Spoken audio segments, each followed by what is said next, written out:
Hello students, welcome back to my channel. आज हम profit and loss के sums देखने वाले हैं। सम्स नहीं, मैं एक ही सम करके दिखाऊंगी। अगर आपको ये वीडियो पसंद आए तो मैं आगे के वीडियो आपको करके दिखाऊंगी। ओके, तो प्रॉफिट एंड लॉस में ज़्यादातर सेलिंग प्राइस और कॉस्ट प्राइस के ऊपर ही सम्स रहते हैं। अगर आपको ये समझ में आ गया तो आपको सारे सम आप इजीली कर सकते हो। प्रॉफिट यानी क्या होता है? फ़ायदा, एंड लॉस यानी क्या होता है? नुकसान। ओके, और ये बिजनेस के रिलेटेड सारे सम्स रहते हैं। तो उसके पहले आप ये जान लो कि प्रॉफिट में कॉस्ट प्राइस रहती है और सेलिंग प्राइस होती है। उससे रिलेटेड ही प्रॉफिट और लॉस होता है। अभी कॉस्ट प्राइस मतलब क्या होता है? अगर कोई हम चीज़ अगर बिज़नेस करते हैं, जैसे दुकान वाला अगर कोई एक चीज़ किसी कंपनी से ख़रीदता है, समझो कोई बेडशीट होगी, तो वो उसने किसी कंपनी से होलसेल रेट में ख़रीदा, तो वो जो प्राइस रहेगी वो होगी कॉस्ट प्राइस।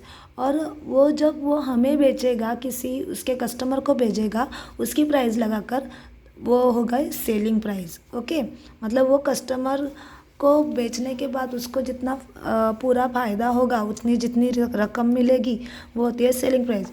समझो मैंने लिया है एक पेन 10 रुपये का, और अगर मैंने 10 रुपये का, तो वो पेन की कॉस्ट प्राइस होगी 10 रुपीज़, और वही पेन मैंने 20 रुपीज़ को बेचा है, तो उसकी सेलिंग प्राइस क्या होगी?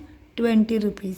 समझे? तो प्रॉफिट अगर सेलिंग प्राइस अगर अगर अभी 10 रुपीज़ का पेन मैंने 20 रुपीज़ में बेचा है, मतलब मुझे 10 रुपीज़ का क्या हो गया है?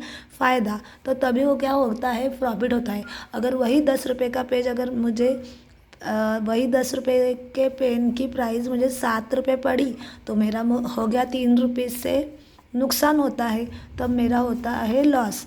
तो अगर सेलिंग प्राइस कॉस्ट प्राइस से बड़ी होती है तब क्या होता है? Profit. And this is the formula for profit. Profit is equal to selling price minus cost price. आप एसपी भी लिख सकते हो, कॉस्ट प्राइस के लिए सीपी भी लिख सकते हो। लॉस, वही लॉस में अगर सेलिंग प्राइस कॉस्ट प्राइस से कम होती है तो उस टाइम पे लॉस होता है। तो इसका फॉर्मूला है loss is equal to cost price minus selling price. अगर आपको ये समझ नहीं आया है तो आप वीडियो को पीछे करके वापस से सुन सकते हो। ओके, तो अभी एक सम करते हैं, फिर आपको अच्छे से और प्रैक्टिकली समझ में आ सकता है। तो यहाँ पे मैंने एक सम लिया है जो कि महाराष्ट्र स्टेट बोर्ड के बुक में से है।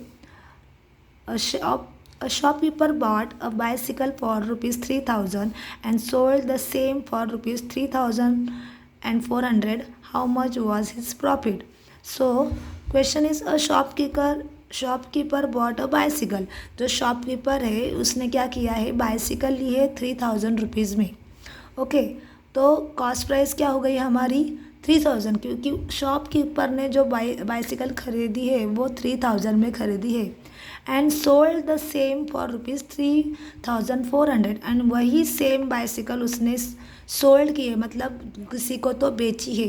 कितने में बेची है? Rupees 3400। This is the selling price of that bicycle.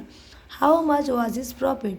तो उन्होंने बोला है कि तो उसको कितना प्रॉफिट हुआ है। तो यहाँ पे डायरेक्टली उन्होंने पूछा है कि प्रॉफिट कितना हुआ है। सो हमें प्रॉफिट ही निकालना पड़ेगा। किसी किसी समय पूछते हैं कि प्रॉफिट हुआ है या लॉस हुआ है, ये भी हमें पहचानना पड़ता है। वो वाला सब भी मैं कभी किसी और वीडियो में बताऊंगी। अगर आपको चाहिए तो आप मुझे कमेंट करके बता देना। ओके, तो अभी हमें कॉस्ट प्राइस भी पता ही है बाइसिकल की। तो कॉस्ट प्राइस क्या है? रुपीज़ 3000। बाइसिकल की कॉस्ट प्राइस है रुपीज़ 3000, एंड सेलिंग प्राइस क्या है जो कि उसने बेची है? 3400 रुपीज़। सो प्रॉफिट पूछा, और यहाँ पे आप देख सकते हो कि selling price is greater than cost price, so there is profit, you can see. So profit is equal to, अभी यहाँ पे हमें फार्मूला यूज़ करना पड़ेगा। Every time you have to write this formula. हमें ये फार्मूला लिखना ही पड़ेगा। Selling price minus cost price, ये प्रॉफिट का फार्मूला है जो कि हमें लिखना ही होता है। और यहाँ पे आप देख सकते हो। और लॉस का होता है उल्टा, cost price minus selling price. तो उसमें हम वैल्यूज़ पुट करेंगे जो कि है सेलिंग प्राइस क्या है? 3400 माइनस कॉस्ट प्राइस है 3000, सो देयर इज़ 3000। अब यहाँ पे आप कैलकुलेशन कर सकते हो, मैं यहीं पे आपको करके दिखाती हूँ, चाहे तो इजी है, आप ओरली भी कर सकते।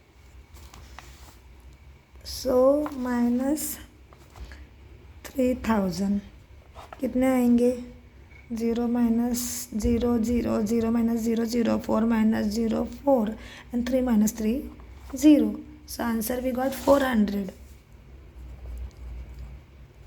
सो प्रॉफिट क्या है, आया है 400। How much was his profit, his profit was rupees 400 and this way you can find out the profit or loss। अगर यहाँ पे सेलिंग प्राइस कॉस्ट प्राइस से कम होती तो वहाँ पे लॉस होता था, हमें लॉस का फार्मूला यूज़ करना पड़ता और फिर हमें वैल्यू डाल के फार्मूला डाल के उसमें वैल्यू पुट करके हमें लॉस मिलता। इस तरीके से आप सिंपल वाले जो फर्स्ट एक्सरसाइज के जो सम है वो आप सॉल्व कर सकते हो। अगर मेरी मेथड पसंद आ रही है तो आप मुझे कमेंट करो, मैं दूसरे भी सम आपको सॉल्व करके बताऊंगी। ओके, अगर ये वीडियो पसंद आया हो तो लाइक शेयर कमेंट करना मत भूलना। कमेंट करोगे तो मुझे पता चलेगा कि आपकी ज़रूरतें क्या है, तो प्लीज़ आप वीडियो को लाइक करो और जिनको ज़रूरत हो उनको ये वीडियो शेयर करो। Bye everyone, see you soon.